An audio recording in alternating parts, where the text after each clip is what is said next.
selamat datang kembali teman-teman di tutorial C# dasar untuk game programmer. Sama dengan saya Sulaiman Saroso. Dan di video kali ini kita akan ngomongin soal yang namanya variable. Jadi kemarin kita udah ngomongin soal bagaimana caranya kita bikin sebuah project dasar di C#. Dan juga yaitu satu buah perintah pertama yaitu console.writeLine. Jadi kalau teman-teman ingat saya bilang bahwa dalam sebuah program kita akan punya beberapa baris kode yang setiap kodenya ini nanti akan dijalankan secara berurutan di dalam satu buah blok dan kemudian menghasilkan suatu tindakan tertentu yang kita ingin komputer lakukan. Jadi misalkan di sini console writeLine akan menghasilkan sebuah tulisan nanti di dalam konsolnya sesuai dengan yang ada di dalam kurung, gitu ya teman-teman. Oke, nah di video kali ini teman-teman kita akan belajar tentang yang namanya variabel. Jadi variabel ini adalah sebuah tempat penyimpanan dalam komputer kita yang bisa kita simpan nilai. Gampangnya kegunaannya itu untuk menyimpan segala sesuatu yang kita pengen olah. Kayak misalkan kalau di dalam sebuah game ya kita punya hit point, kita punya nyawa, kita punya score, kita punya save file gitu. Nah itu semuanya itu teman-teman kita harus simpan di dalam variabel untuk bisa kita otak-atik. Jadi kan kalau misalnya kita punya nilai kayak misalnya nyawa itu kan bisa naik bisa turun. Kita punya score juga bisa naik bisa turun. Di variabel itu adalah sebuah tempat untuk menyimpan nilai. Jadi anggapannya kalau misalnya saya gambarkan ya teman-teman, kalau kita punya sebuah memori, ini adalah memori komputer kita begitu ya. Maka kalau kita pengen membuat sebuah variabel, kita akan pesan tempat di dalam memori kita ini, kemudian kita beri dia nama. Misalkan kayak begini. Jadi kita akan pesan tempat dan kasih nama dia A begitu ya. Nah, ketika kita pesan tempat di dalam komputer kita, tempat itu membutuhkan nama dan membutuhkan besarnya. Jadi di sini kan kita punya, bisa aja kita pesan tempatnya segini, bisa aja kita pesan tempatnya segini, bisa aja pesan tempatnya kecil begitu ya. Nah, ketika kita membuat sebuah variabel, teman-teman yang kita butuhkan adalah ukuran variabelnya berapa, lalu namanya apa. Karena kenapa kita butuh nama? Supaya si variabel ini nanti bisa kita akses, baik itu untuk mengisi nilai, baik itu untuk mengambil nilai. Nah, di dalam C# untuk kita membuat sebuah variabel, teman-teman, cara nulisnya adalah sebagai berikut. Jadi kita punya tipe data. Baru setelah itu kita punya namanya. Jadi caranya begini. Jadi awalnya tipe data, baru nama variabel. Nah, apa itu tipe data, teman-teman? Tipe data ini adalah ukurannya. Jadi sebenarnya ketika kita ngomongin soal ukuran memori, kita nggak bisa mesen satuan begitu ya, nggak bisa ngecer ya teman-teman. Jadi kita ketika mesen variabel, kita harus mesen variabelnya sesuai dengan ukuran yang sudah tersedia begitu. Nah ukurannya ada apa aja? Nah kalau teman-teman mencari di Google gitu ya, untuk ukuran-ukuran variabel yang ada tersedia di dalam C#, kita akan menemukan biasanya kurang lebih yang sering dipakai itu adalah seperti ini teman-teman. Kita punya variabel yang tipenya yang namanya integer. Integer itu ukurannya adalah 4 byte memori. Ada yang tipenya long itu adalah 8 byte memori, float adalah 4 byte memori, double adalah 8 byte, dan boolean itu stupid. Nah, jadi setiap tipe data ini berkorespondensi terhadap ukuran daripada penyimpanannya. Misalkan, kalau kita punya integer itu bisa menyimpan nilai dari minus 2 miliar ini sampai 2 miliar lebih. Sedangkan kalau kita punya long itu kan ukurannya 2 kali lipat daripada integer, maka kita akan punya nilai yang jauh lebih besar untuk long, dari minus 9 ini sampai yang 9 ini begitu ya. Ini cukup besar. Kalau kita pengen lebih besar lagi teman-teman, kita bisa menggunakan nilai float atau double. Jadi di sini teman-teman selain dia menyimpan datanya ukurannya seperti ini, jadi selain besarnya data yang disimpan, data type ini juga menentukan data apa yang disimpan di dalam tempat yang kita pesan. Jadi misalkan integer dan long ini, dia akan menyimpan data berupa bilangan bulat. Kayak 0, 1, 2, 3, minus 1, minus 2. Itu adalah bilangan bulat. Sedangkan float dan double di sini adalah tipe data yang menyimpan bilangan floating point atau koma-koma. Misalkan 0,3, 2,7, 3,14, dan seterusnya. Jadi floating point dan double menyimpan bilangan koma, sedangkan integer dan long ini menyimpan bilangan yang sifatnya bulat. Kita punya boolean itu sifatnya cuma true atau false, makanya kenapa dia cuma punya 1 bit aja, 0 atau 1 gitu ya. Kita punya char itu untuk menyimpan sebuah karakter ya. Dan kita punya string, string itu menyimpan sebuah kumpulan karakter. Balik lagi ke codingan kita, teman-teman, kita akan coba membuat tipe-tipe data ini. Jadi kita akan coba dulu. Jadi kalau kita pengen bikin sebuah variabel yang punya tipe datanya integer, kita akan bilang integer.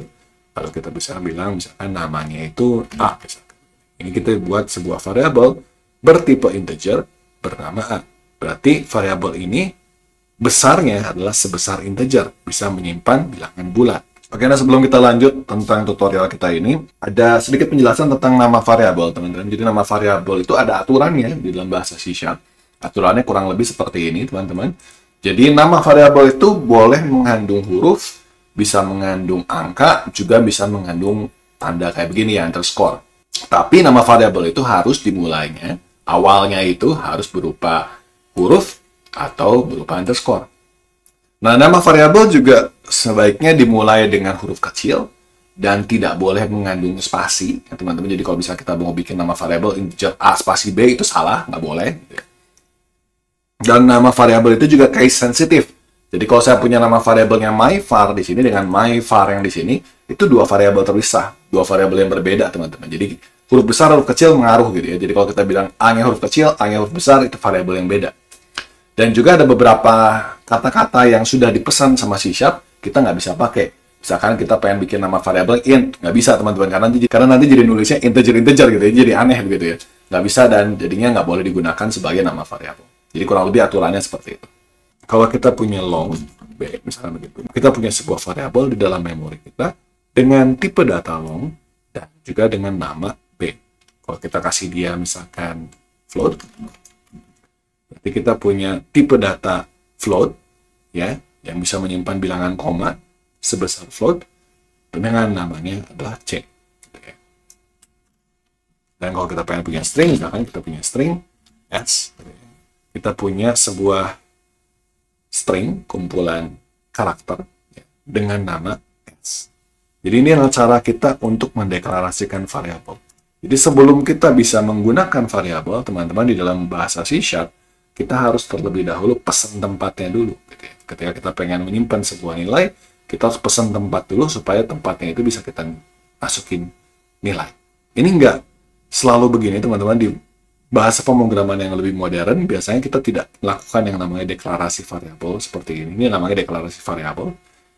Tapi kalau misalkan teman-teman mencoba mengcoding atau pernah coding menggunakan Python atau bahasa-bahasa yang lebih modern, biasanya sudah tidak perlu lagi menggunakan deklarasi variabel. Tapi supaya teman-teman tahu di sini, C# itu membutuhkan yang namanya deklarasi variabel. Oke ya. Nah, setelah kita mendeklarasikan variabel seperti ini, teman-teman, kita bisa mengisi variabelnya dan kita juga bisa mengambil nilai dari variabel tersebut. Bagaimana cara kita mengisi nilainya? Oh ya, by the way, kita mau bikin dulu semua tipe ya.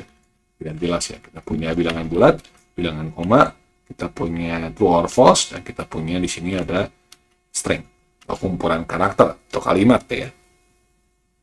Nah, untuk mengisi sebuah variabel, teman-teman, kita bisa mengisinya menggunakan sebuah operator namanya sama dengan. Jadi kalau kita bisa bilang A sama dengan 2 di sini,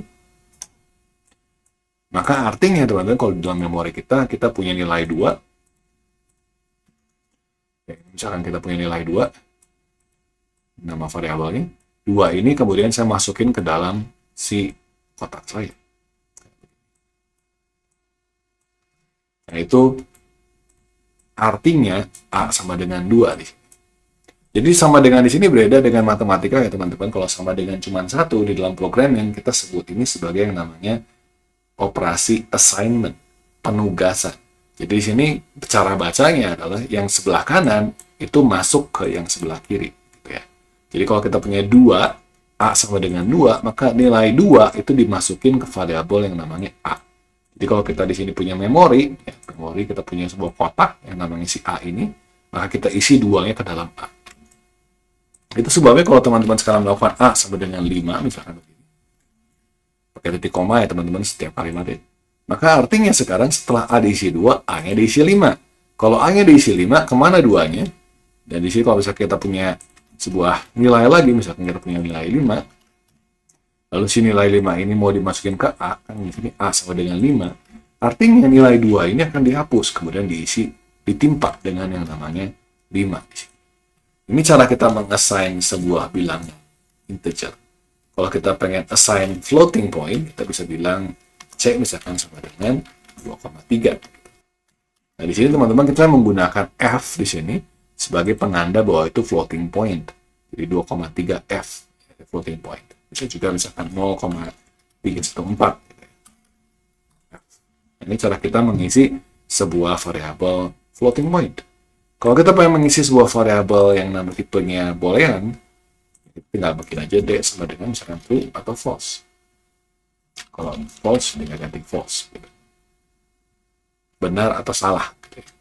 Dan untuk kita mengisi variabel tipenya string, kita menggunakan sebuah kutip buka dan kutip tutup, baru di tengahnya kita bisa isi tulisan apapun. Lalu diakhiri dengan selalu titik koma. Jadi ini adalah cara kita bisa mengisi variabel menggunakan operator assignment. Nah, setelah kita bisa mengisi variabelnya, bagaimana caranya kalau misalkan kita pengen menggunakan variabel, mengambil variabel. Nah, variabel itu bisa kita operasikan, jadi kayak ditambahkan, dikurangkan, atau dikali, atau dibagi, dan seterusnya. Itu nanti kita ngomongin di video berikutnya. Tapi juga bisa kita tampilkan. Jadi selain kita bisa operasiin, kita juga bisa tampilin. Di video kali ini kita cukup tampilin dulu aja ya. Nah, untuk nampilinnya, itu kita bisa menggunakan si perintah yang kemarin kita sudah pelajari. Jadi misalkan kita menggunakan console line, kita bisa panggil di sini A misalkan. Kalau A di sini, kita bisa panggil aja, kita copy paste dia semua variabel kita tampilin nih. Jadi ada A, ada C, ada D, lalu ada juga si S. Nah, kita bisa panggil begini. Kalau kita jalankan, nah, kita akan dapatkan nilai sebagai berikut. Kita punya 5, 0,315, kita punya false, dan kita punya tulisan apapun. Ini hasilnya. Jadi kita bisa menampilkan variabel kita menggunakan console write line seperti ini. Ini cara paling sederhana teman-teman untuk menunjukkan bagaimana cara kita menampilkan si variabel kita. Oke, aku rasa cukup dulu teman-teman mengenai variabel ini. Kita akan lanjut di video berikutnya mengenai caranya kita mengoperasikan variabel. Oke, sampai jumpa di video berikutnya. Terima kasih banyak atas perhatiannya.